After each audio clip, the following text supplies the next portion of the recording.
Welcome everyone to my latest Bandai to Machinations SH Figuarts review, as we have the One Piece Sanji from the raid on Onigashima. So it is the third character to be added for this particular One Piece line, following the releases of Luffy and Zoro recently. So they finally made their comeback for the One Piece SH Figuarts once again. And I do like the presentation of the packaging, following the formula of the other two, where one side is pretty much a neat white color, and then they've used some sort of theme color on the other side. So just quickly bringing in the Luffy packaging as well as the Zoro one. So you do have kind of like a nice collection going on here with the different colors. So looking at the front, of course, it is pretty much standard with a shot of Sanji, and then we have the stickers and logos. And then on the other side, of course, we have another shot of the character. And then on the other side, of course, the colored side with all the pictures. And there's also an accessory for Luffy, which is what they've done for the Zoro one as well. And then at the back we have the figure in different poses, and then at the bottom we have another shot of Sanji, and then at the top we have the cutout with the straw hat, which is actually pretty cool. So recently there is no manual slip inside, as they've included the instructions on the side of the box. And here is the Sanji figure inside its packaging. So here is the first look at the Sanji figure right out of its packaging. First impressions, I do like the look of this. I guess it's a very common thing to say once again, but this is another accurate representation of the character we see in the anime. And I guess it's kind of what we expect by now. To Machinations recently celebrated their 15th anniversary, and of course over the years they've made so many anime characters. And you can say what you like about some of their live action characters or some of the lack of accessories, the joints, the QC issues, but one thing you cannot deny is every time they make an anime character, I think it is pretty accurate. And this follows both the Luffy and Zoro characters, which were very well represented. Of course there were some flaws and some kind of issues with the joints, but I think looks wise they always get it spot on. And I think for Sanji, this is probably going to be a bit more straightforward since he is in a suit. Compared to Luffy and Zoro, their costumes were a bit more complicated. So hopefully this will not hinder any of the movement and articulation. And over the years, of course, Machinations have made, of course, suited bodies on characters. Most of the time, from my experience, they are pretty okay. So this is the new look of Sanji in Raid on Onigashima. Of course, the burgundy color. And then we have the white tie, the black shirt inside, and then the blonde hair. So I do like the contrast of the colors. So Sanji's meant to be the third strongest character in the whole line. So no doubt this is a very important character to be added into your collection. So it's kind of expected. They did kind of announce this as the third character. And pretty much everything else is pretty standard. Proportion wise, I'm going to have to match it with both the previous characters to really see, but from what I'm seeing now, I do like the look of it. I think there isn't that many problems.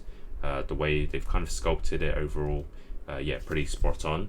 So as it's a suited body, most of the time they use kind of the same materials. It does kind of use like a soft kind of plasticky flap at the bottom, just to give it a bit more kind of maneuver, so you can see the belt inside. But yeah, I do like the way it's been sculpted, and it's a pretty sturdy figure. Sometimes when you make, anime characters, they can be a bit thin and fragile, and they don't seem to stand that well. But from what I'm seeing here, I think it does look pretty good. And then of course the face sculpt, which is one of the most important things. A very iconic look of Sanji here with the eyes being covered. And yeah, I guess this anime look is pretty good. And yeah, there's no denying in terms of first impressions, I do like the look of it. So let's test out the articulation, and then we'll move on with the accessories. So let's begin with the head movement. So it can go side to side, no problem. And very smooth in terms of the rotation, round and round. And it can also tilt left and right. And then downwards quite a lot, which I do like. And then upwards this much. So far so good. And then for the arms, side to side, you can see it stretches this much because there is two parts on the shoulder.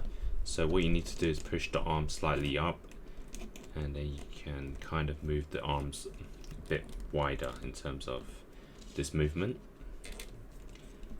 And then it allows rotation outwards this much and inwards quite a lot, which I do like.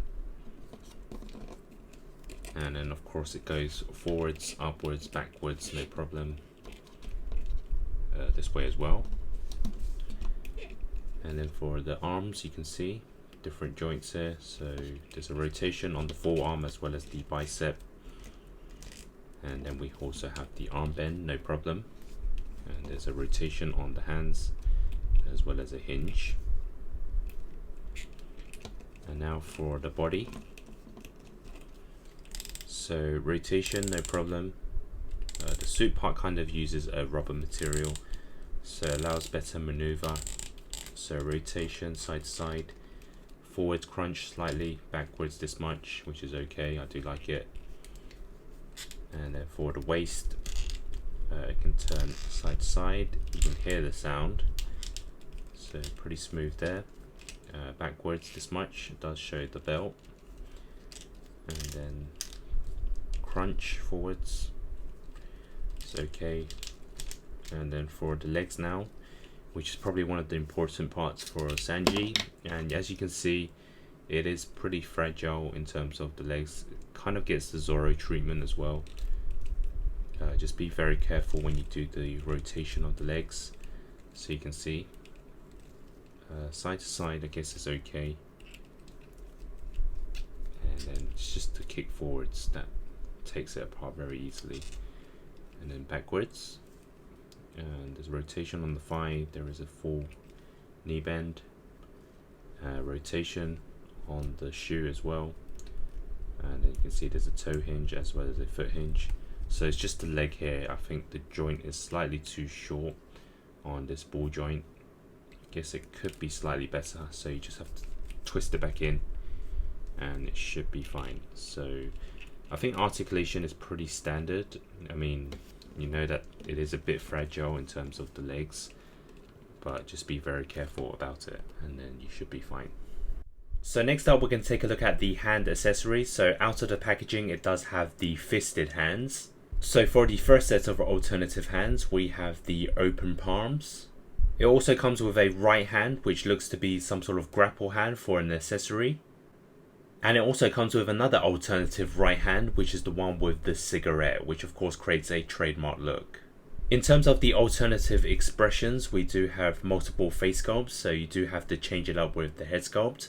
So for the first alternative face sculpt look, we have the one with the cigarette in the mouth with kind of like a relaxed smiling look.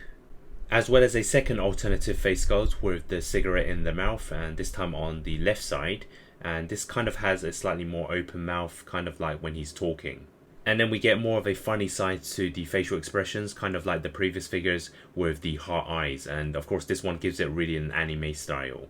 And finally we have the extra expressive face with the jaw-dropping look, so kind of the surprised or afraid look of Sanji.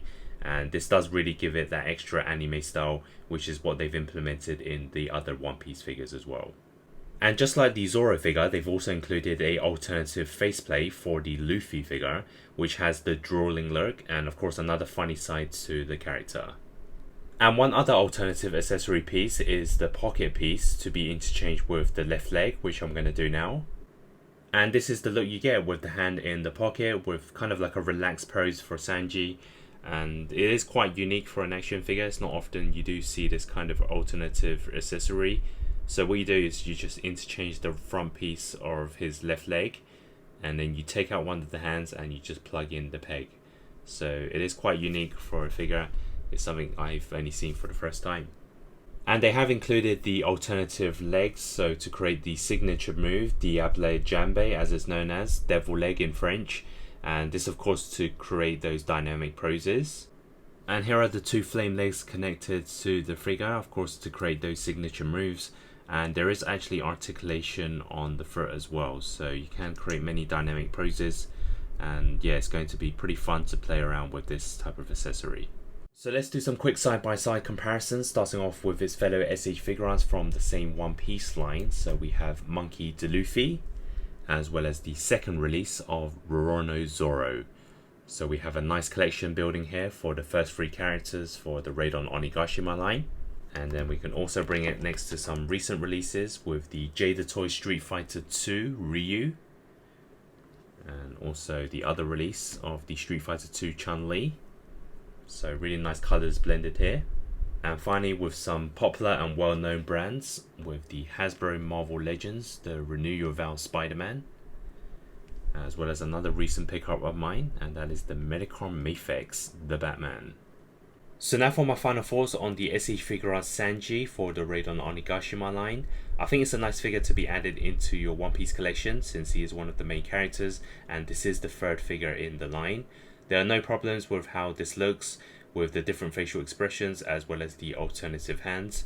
The alternative legs also gives it that extra look, which is very important for those dynamic poses.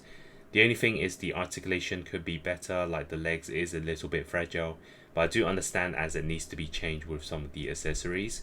In terms of the improvements, maybe give us some effects or an alternative weapon in the hand. Maybe that's what the alternative right hand is for, which is what they may include in the future releases. So overall, I'm going to give this a 7 out of 10. It sits around the same as the other two in the collection, and I think it's a must if you're collecting this as a One Piece line. Like, comment and subscribe, and of course be sure to check out the reviews of the Luffy and Zoro figures if you haven't already, and of course stay tuned for more SH Figuarts reviews. Thanks for watching.